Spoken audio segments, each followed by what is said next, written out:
কোনো জনদুর্ভোগ সৃষ্টিকারী কোনো কর্মকাণ্ডে আমরা যাব না, আমরা সেটি বলেছি এবং সেটি নিশ্চিত করেছি।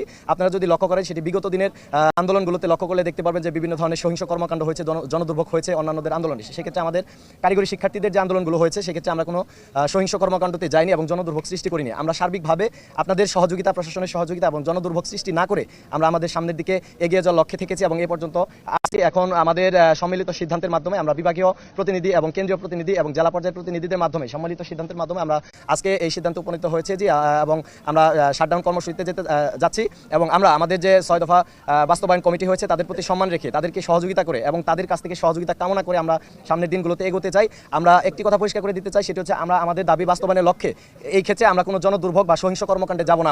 আমরা সাধারণ শিক্ষার্থী, আমরা বারবার সেটি পরিষ্কার করে দিয়েছি, নিশ্চিত করেছি আমরা কোনো সহিংস কর্মকাণ্ডে যাব না। আমরা স্বাভাবিকভাবে আপনাদের মিডিয়া কর্মী সহযোগিতার মাধ্যমে এবং জনদুর্ভোগ সৃষ্টি না করে সরকারের সহযোগিতা কামনা করে আমরা সামনের দিকে এগিয়ে যাব ইনশাল্লাহ। এখন আমরা সকল প্রতিনিধি, আমাদের বিভাগীয়, কেন্দ্রীয় এবং জেলা পর্যায়ের প্রতিনিধিদের সম্মিলিত সিদ্ধান্তের মাধ্যমে আজকে আমরা, আপনারা অবগত হয়েছেন, দেখেছেন, আমরা এই সিদ্ধান্তে উপনীত হয়েছি এবং আমাদের অভ্যন্তরীণ যে কর্মসূচিগুলো থাকবে সেগুলো আমরা পরামর্শক্রমে সিদ্ধান্ত সেটার বৈঠক গত 27 তারিখ হয়েছে এবং পরবর্তী বৈঠকেরও ডেট দেওয়া হয়েছে। এবং এখানে বিষয়টা আপনারা লক্ষ্য করলে দেখতে পারবেন যে আমাদের দফা হচ্ছে 6টা। যে 6টা দফা কিন্তু কারিগরি মাদ্রাসা শিক্ষা বিভাগের অন্তর্ভুক্ত না। এখানে কিছু কিছু দফা আছে সেটা সরাসরি প্রধান উপদেষ্টা বরাবর যাবে, কিছু দফা আছে যেগুলো সরাসরি শিক্ষা উপদেষ্টা বরাবর যাবে। তো সেই দফাগুলো নিয়ে কিন্তু আমাদের কাজ হচ্ছে না এবং কমিটি লাস্ট রূপরেখা যখন প্রণয়ন করবে 21 দিন আর 15 দিন আছে, তখন কিন্তু আমরা এই দফাগুলোর বাস্তবায়িত রূপ দেখতে পাবো না। তো আমাদের যে কয়দিন ক্যাম্পাস শাটডাউন থাকবে এই কয়দিনের মধ্যে আমাদের সরকার কর্তৃপক্ষের কাছে আন্তরিকভাবে অনুরোধ থাকবে, সেটা হচ্ছে কারিগরি সংস্কার কমিশন দ্রুত থেকে দ্রুত সময় বাস্তবায়ন করা হোক। তাহলে আমরা শিক্ষার্থীরা হয়তো বা কিছুটা হলেও আশ্বাসে আমাদের ক্লাসরুমে ফিরে আসতে পারবো।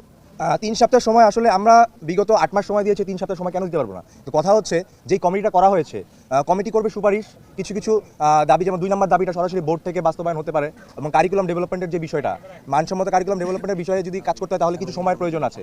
তো সেই চিন্তা করে আমরা কারিকুলাম ডেভেলপমেন্ট এবং বোর্ডের যে দাবিগুলো সেটা সরাসরি এই কমিটি 1 দিন কি 2 দিনে বাস্তবায়ন করতে পারে, কিন্তু এমন কোনো ফলাফল আমরা দেখতে পাইনি। বিগত আমাদের প্রায় 2বার বৈঠক হয়েছে, 3বার মিটিং ছিল, সাথে সেই মিটিং নিয়ে 3বার বৈঠক হয়েছে, কিন্তু আমরা এখনো কোনো বাস্তবায়িত ফলাফল দেখতে পাইনি 2 নম্বর দাবির সপক্ষে। কারিগরি শিক্ষার্থীরা প্রত্যেক বছর ডিপ্লোমা ইঞ্জিনিয়ারিংয়ে সরকারি বেসরকারি মিলে প্রায় 2 লক্ষ শিক্ষার্থী ভর্তি হয়। এই 2 লক্ষ শিক্ষার্থীরা এখানে আসে 10ম গ্রেডে চাকরি করার জন্য উপসহকারী প্রকৌশলী পদে। তারা উচ্চশিক্ষার তাদের যে অধিকার সেটা তাদের নিশ্চিত নাই, কারণ ডুয়েটে ইতিমধ্যে 800 সিট আছে। তো বাকি যে সকল শিক্ষার্থী এবং সরকারি জব পাচ্ছে হচ্ছে শুধুমাত্র 5 to 10%, বাকিরা কোথায় যাচ্ছে? তাদের অধিকারটা আমরা নিশ্চিত করতে পারছি না। তাদেরকে আমাদের যারা আমরা শিক্ষা নিচ্ছি, আমাদেরকে যারা শিক্ষক, তাদেরকে সুষ্ঠু প্রশিক্ষণ দেওয়া হচ্ছে না।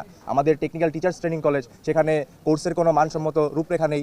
আমাদের তো অধিকারই নিশ্চিত হচ্ছে না। এখন কথা হচ্ছে আমি 4 বছর ডিপ্লোমা ইঞ্জিনিয়ারিং পাস করলাম, আমার এখানে দক্ষতা ভিত্তিক কার্যক্রম করার কথা, আমার 60% প্র্যাকটিক্যাল হওয়ার কথা, যেখানে আমার ক্রাফট ইনস্ট্রাক্টর, ল্যাব অ্যাটেন্ডেন্ট যারা, তারা আমাকে আমাকে হেল্প করতে পারছে না, আমাদের সাথে কোঅপারেট করে কাজ করতে পারছে না। তা আমি এখানে যদি শিক্ষিত, আমার যদি পেশাগত দক্ষতা যদি আমি উন্নয়ন না করতে পারি, আমার তো সার্টিফিকেট নিয়ে কোনো লাভ হচ্ছে না। আমার দিন শেষে সেই সার্টিফিকেট নিয়ে ঝালমুড়ি খাওয়া ছাড়া কোনো উপায় নেই।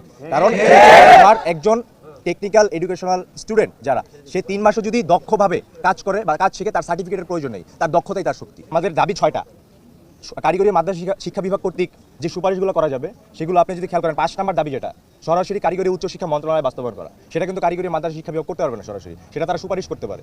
সংস্থার কমিশন তারা সরাসরি করতে পারছে না। তো সেক্ষেত্রে কমিটির প্রতি সম্পূর্ণ সমর্থন রেখে কমিটির কাজ করবে, যে কাজগুলো বাস্তবায়ন করতে পারবে তারা। কিন্তু আমরা জোর দাবি জানাচ্ছি কারিগরি সংস্থার কমিশনের দিকে। কারিগরি সংস্থার কমিশন আমাদের এই দাবিগুলো দ্রুত থেকে দ্রুত সময়ের মধ্যে বাস্তবায়ন করতে পারবে। 6টা দাবির মধ্যে যে সকল দাবি জরুরি ভিত্তিতে আমরা মনে করতেছি প্রয়োজন, সেটা হলো আমাদের 1 নং দাবি, যেখানে জুনিয়র ইন্সট্রাক্টর পদে ক্রাফট ইন্সট্রাক্টরদের যে অবৈধ পদোন্নতি রায় আছে সেটা বাতিল করতে হবে। যারা এই মামলার সাথে জড়িত তাদের বিভাগীয় তদন্তের ব্যবস্থা করতে হবে। এছাড়াও ক্রাফট ইন্সট্রাক্টর যে পদবিটা আছে সেই পদবীর নাম পরিবর্তন করে অফিস সহকারী বা অন্য কোনো যৌক্তিক যে নাম দেওয়া যায় ল্যাব সহকারী, সেই নামটা প্রণয়ন করতে হবে।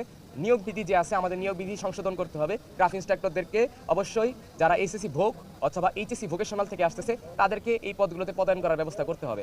আমরা